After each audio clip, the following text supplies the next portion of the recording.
Hello everyone, welcome back to my channel Vidyalaya knowledge. तो आज हम पढ़ने जा रहे हैं पारिस्थितिकी इकोलॉजी। इससे पहले मैंने पर्यावरण का परिचय टॉपिक को कंप्लीट किया है, उसे जाकर आप लोग ज़रूर देखें और वीडियो पसंद आए तो उसे लाइक शेयर एंड सब्सक्राइब करना। तो चलिए स्टार्ट करते हैं आज का टॉपिक। तो इसे मैंने सारे पॉइंट वाइज कंप्लीट किया है वन लाइनर के फॉर्म में। तो स्टार्ट करते हैं। पृथ्वी पर रहने वाले जीव व वातावरण के मध्य परस्पर संबंधों का अध्ययन क्या कहलाता है? पारिस्थितिकी कहलाता है। पर्यावरण के साथ अंतरक्रिया करने वाले जीवित प्राणी व जैविक अजैविक घटकों को किसमें शामिल किया जाता है? पारिस्थितिकी तंत्र में। पारिस्थितिकी तंत्र के अंतर कौन कौन से आते हैं? जैविक और अजैविक घटक आते हैं।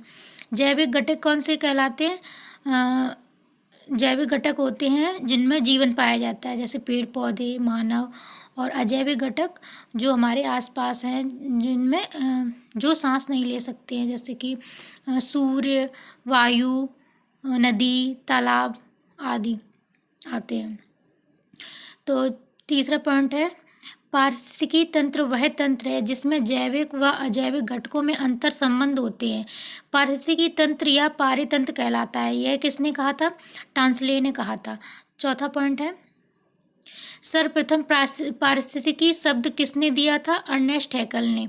कब दिया था इसे? 1869 में, 1869 में। पांचवा पॉइंट है, पारिस्थितिकी के जनक हैं कौन है? ओडम। भारत में पारिस्थितिकी के जनक किसे माना जाता है? रामदेव मिश्रा को। भारत में पारिस्थितिकी के जनक कौन है? रामदेव मिश्रा। और पारिस्थितिकी के जनक कौन है? ओडम। अगला 7 पॉइंट है, पारितंत्र इकोसिस्टम कहते हैं जिसे। शब्द किसने दिया था? इकोसिस्टम शब्द किसने दिया था? टांसले ने दिया था। और कब दिया था? 1935 में। इकोलॉजी शब्द किन दो शब्दों से मिलकर बना होता है? ओइकोस और लोगस शब्द से बना होता है। आगे बढ़ते हैं, देखते हैं। इकोलॉजी शब्द किस भाषा का शब्द है? इकोलॉजी शब्द किस भाषा का शब्द है? ग्रीक भाषा का है शब्द है। 10 पॉइंट है, इकोलॉजी शब्द का अर्थ क्या है? आवास स्थान का अध्ययन। ये इकोलॉजी शब्द का अर्थ क्या होता है? जैसे पारिस्थितिकी कहते हैं आवास स्थान का अध्ययन करना।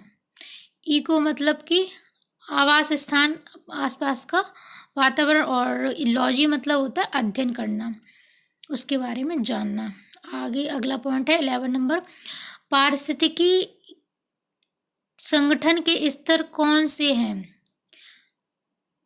जीव, जनसंख्या, समष्टि, समुदाय, पारिस्थितिक तंत्र, बायोम जिसे जीवोम भी कहते हैं, जैवमंडल।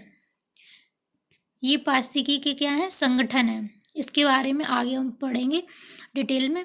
तो चलिए आगे बढ़ते हैं। एक विशिष्ट प्रजाति का समूह क्या कहलाता है? क्या कहलाता है? समष्टि या जनसंख्या कहते हैं।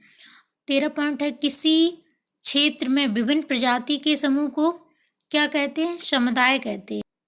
सर्वाधिक स्थायी पारिस्थितिकी तंत्र कौन सा है? समुद्र कहलाता है। सर्वाधिक स्थायी पारिस्थितिकी तंत्र किसे कहते हैं?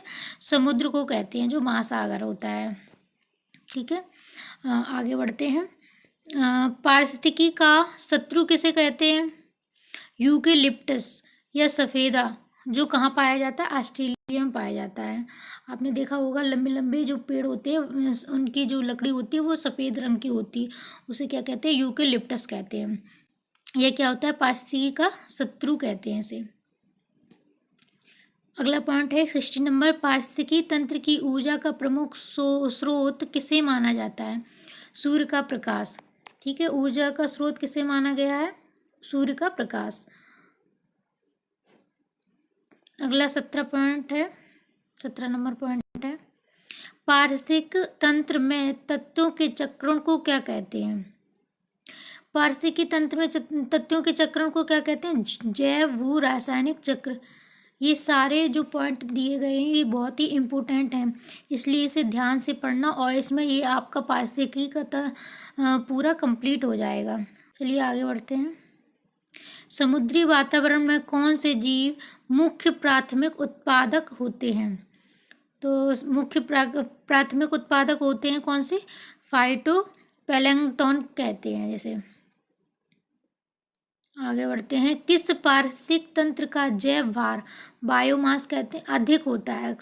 सबसे ज़्यादा बायोमास किसका होता है? घास भूमि का होता है। एक पारिस्थितिकी तंत्र में सर्वाधिक संख्या पाए जाते हैं पेड़ पौधे। सबसे ज़्यादा पारिस्थितिक तंत्र में सर्वाधिक मात्रा में क्या पाए जाते हैं? पेड़ पौधे पाए जाते हैं। 21 नंबर है, कौन से जीव प्रथम क्रम के उपभोक्ता कहलाते हैं? प्रथम क्रम के उपभोक्ता कौन होते हैं? शाकाहारी कहते हैं, जिसे प्राथमिक उपभोक्ता भी कहते हैं। आगे बढ़ते हैं, 22, ह्यूमस का निर्माण में कौन सहायक होता है? ह्यूमस जो बनता है ना, तो कौन सहायक होता है इसमें? अपघटक होते हैं। ह्यूमस बनते हैं पेड़ पौधे, जो सड़े गले पदार्थ होते हैं उनसे ह्यूमस का निर्माण होता है। अगला 23 नंबर है, पर्यावरण जागरूकता को बढ़ाने के लिए कौन सी प्रतियोगिता का आयोजन किया जाता है? कौन सी प्रतियोगिता है ये? Green olympiad. कौन से वन सर्वाधिक उत्पादक पारिस्थितिकी तंत्र हैं? उष्णकटिबंधीय पारिस्थितिकी विज्ञान केंद्र कहाँ स्थित है? बेंगलुरु में। विज्ञान केंद्र कहाँ पर स्थित है? बेंगलुरु में। चलिए आगे बढ़ते हैं, आगे देखते हैं। हाँ, ये पारिस्थितिकी संगठन के स्तर, अभी हमने आगे ऊपर पढ़ा था, पारिस्थितिकी संगठन पढ़े थे। स्तर जी किस तरह से है? ये आपको दिया है ऊपर से, ऐसे आपने देखा होगा, ये ऐसे बना रहता है ट्रायंगल शेप में। क्या होता है? जीव। पहले क्या होता है? जीव होता है नंबर 1 पे। तो जीव के बाद जीवों मिलकर क्या बनाते हैं? समष्टि का निर्माण करते हैं। जीव मिलकर किसका निर्माण करते हैं? समष्टि का निर्माण करते हैं। और जब समष्टि मिलकर, समष्टि मतलब होता है जनसंख्या, तो जीवों की जनसंख्या के बाद जनसंख्या से क्या बनता है? समुदाय का निर्माण होता है। ऐसे क्या होता है? समुदाय का निर्माण होता है। जब एक समुदाय बन जाता है तो फिर क्या बनता है? पारिस्थितिकी तंत्र कहलाता है। तो उसको आप क्या कहते हैं? पारिस्थितिकी तंत्र कहते हैं। और पारिस्थितिकी तंत्र से बड़ा क्या होता है? बायोम होता है। और बायोम से मतलब एक बड़ा जैव मंडल बन जाता है। ठीक है, बायोम से बड़ा होता है जैव मंडल, जिसमें बहुत सारे पारिस्थितिकी तंत्र भी आते हैं, बायोम भी होते हैं। तो ये टॉपिक यहीं पर ख़त्म होता है। तो आई होप आप सभी को ये वीडियो पसंद आया होगा। ऐसे ही वीडियो देखने के लिए आप मेरे चैनल को सब्सक्राइब करें। तो मिलते हैं नेक्स्ट वीडियो में।